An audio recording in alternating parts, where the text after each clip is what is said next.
Hey folks, Brendan here from Bluelight. Now, if you've got an interview ahead of you or you're preparing for the online assessment centre to join the police service, either in England and Wales or Scotland or Northern Ireland, then you're going to be faced with this document here. Because all countries are now using the College of Policing Competency and Values framework for policing. Now, we've got a massive Facebook group with almost 20,000 people in it. If you want the links, check out the blurb below. But in that group, one of the common questions that gets asked is, I've got an interview ahead of me. Has anyone got any advice? Well, listen, I've got loads of advice. I've got over a quarter of a century's worth of advice. I've been helping people to succeed in promotion boards, specialist interviews for over 25 years. And in respect of helping people to succeed in the police recruitment process, it's over 12,000 people now in the police as a result of my support over the past 10 years. So yeah, I've got loads of guidance. Now, the guidance that's often offered, the advice that's often offered to those individuals who are asking that question is, yes, make sure you know your competencies and values and you've got an answer for each one of them. No, just no. It's just no, please stop doing that. Knowing your competencies. I mean, to start with, there's not many people actually understand this. Sorry about the rustling of paper, but there are very few people that understand this, especially, I mean, if you're listening to this on podcast, you won't be able to see this, but I'm holding up the Wheel of Confusion from the Competency and Values framework. I know it's a bit of a thumbed black and white version, but it'll do the job. Not many people understand it. Very, very few serving police officers understand it, and a lot of police officers I know who do assessing don't understand it. So it's a very complicated document, and it's very duplicitous as well.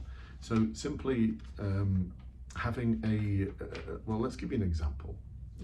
Having a transparency answer lined up.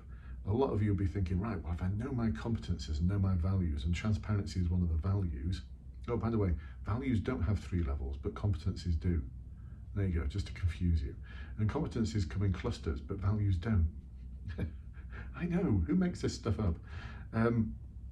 But transparency questions aren't about, tell me about a time when you've been transparent. And if you read the blurb, you could get really confused because actually a lot of it is about decision making.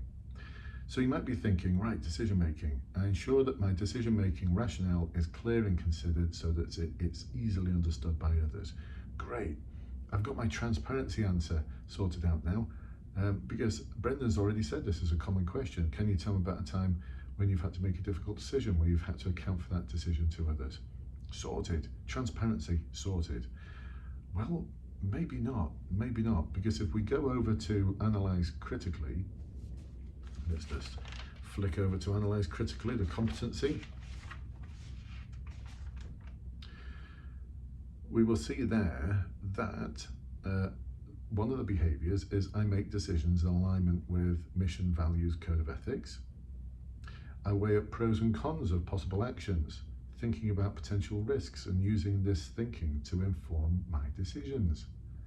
Hang on a minute, I thought decisions was all about transparency. Suddenly it's about analyse critically. Well, it doesn't stop there. If we go to impartiality, we see that I make fair and objective decisions using the best available evidence. So what we find, folks, is that actually if you focus on knowing and understanding your competencies, and I don't know anyone who understands them. I mean, I studied for a master's in education, focused on personnel evaluation systems within the police sector. I was on the National Standards and Qualifications Steering Group for 2 years.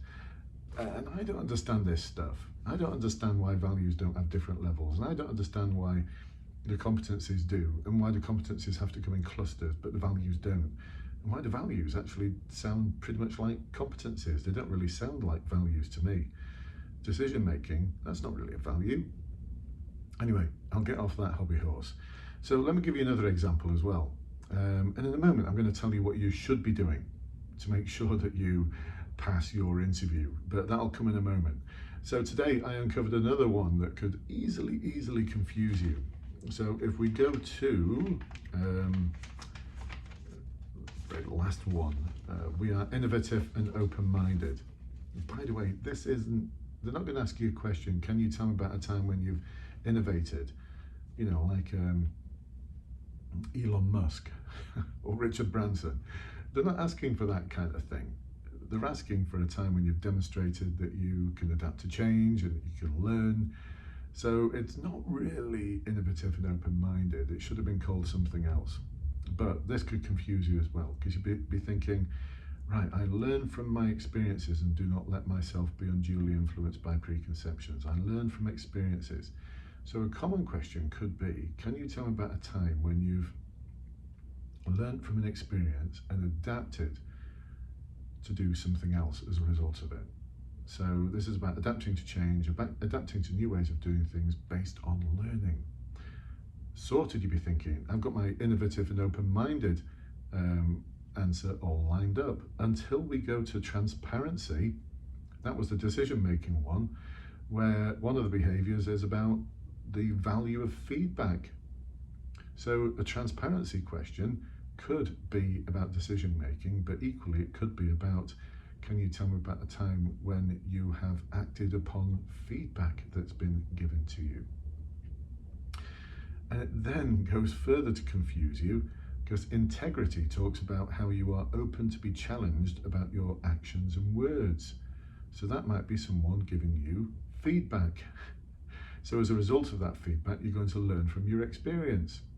Again, we see that the behaviors are duplicated, triplicated in other competencies and values. They're just worded differently. And that's why I think this is such a confusing read. This is why I think you should just ditch it. There you go. You don't need it. You don't need to know your competencies. You don't need to have a question lined up for each one of them. What you do need to do is to have about 6 or 7 things that you've done in your life in terms of, this is just for the questions, please can you tell me about a time when, not the forward-facing questions, how would you deal with, not the situational ones where it'll give you a scenario and then say, how would you go about dealing with that, not the ones that ask you about values, not the ones that ask you about challenges the force faces and then asks you, how would you help us meet those challenges? No, those are all subject of different videos. Those are all subject of the hours and hours of online material that's presented to you in my interview course and the online assessment center course. You can find out some links for those below. And the thing I talk about on all the webinars on those courses is to stop focusing on the competencies, stop focusing on the CVF, because it will just confuse you. Have about 6 or 7 things that you've done in your life where you've got a variety of experiences, from making difficult decisions to working with others to solve a problem, overcoming obstacles, taking responsibility for something, helping and supporting change, supporting people who've struggled with something, doing the right thing, challenging inappropriate behavior. If you've got examples that cover all of those sort of things, then you can pretty much answer anything. But the thing that's also needed is a structured approach. And that's why we talk about the SAL-Q model. The STAR model, I think, is a bit simplistic, and no one talks like that. No one says the task I set myself. No one says that ever, not even in the police. And certainly if you talk about a task you were set, then I'm not going to be overly impressed as an interviewer, because I want to hear about times when you've given 120% without being asked to do so. And so the SAL-Q structure is something I came up with that nails all the different behaviors from all the different competencies and values.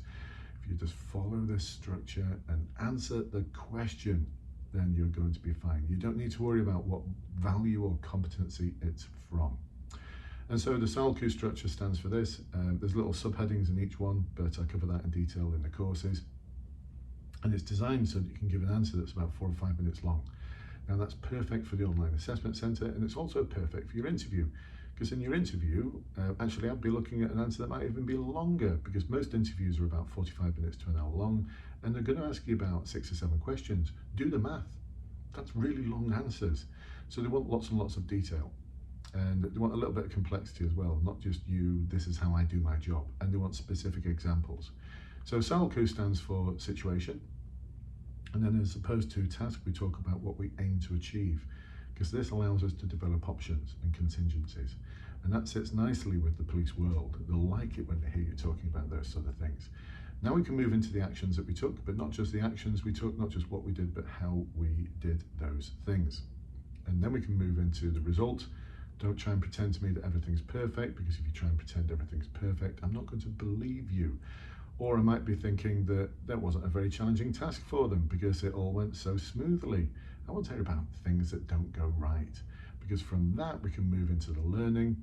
Learning is not, I learnt the power of open questions. No, that's just a statement of fact.